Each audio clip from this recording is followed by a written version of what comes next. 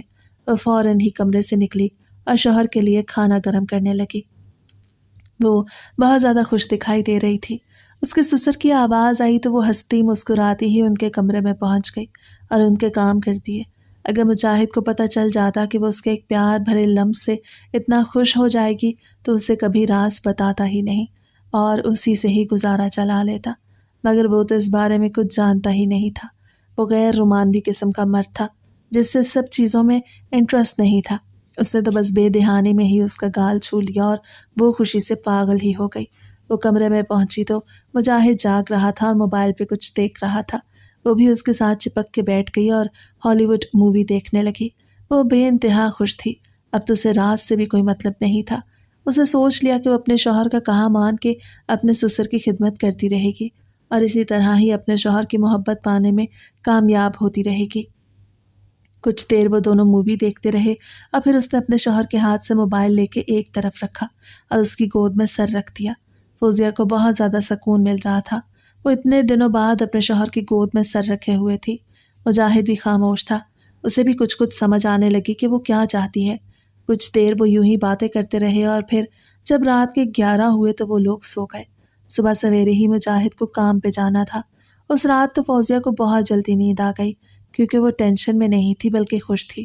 صبح اس کا دل چاہ رہا تھا کہ مجاہد کام پہ نہ جائے اور اس کے ساتھ سارا دن گزارے، مگر مجاہد کام کا بہانہ کر کے گھر سے نکل آیا کیونکہ اس سے اپنے باپ کی خدمتیں بالکل بھی نہیں ہوتی تھیں اور وہ جانتا تھا کہ اگر وہ گھر پہ رکا تو پھر فوزیہ سے کام کرنے کا کہے گی۔ فوزیہ اور اس کے درمیان ایک مرتبہ پھر سے خلش آ گئی۔ فوزیہ نے اسے فون پہ بات کرتے ہوئے سن لیا کہ آج آفس میں کوئی خاص کام نہیں، لیکن پھر بھی میں آفس آؤں گا۔ اور جب فوزیہ نے اس سے پوچھا تو اس نے کہہ دیا کہ آفس میں بہت زیادہ کام ہے۔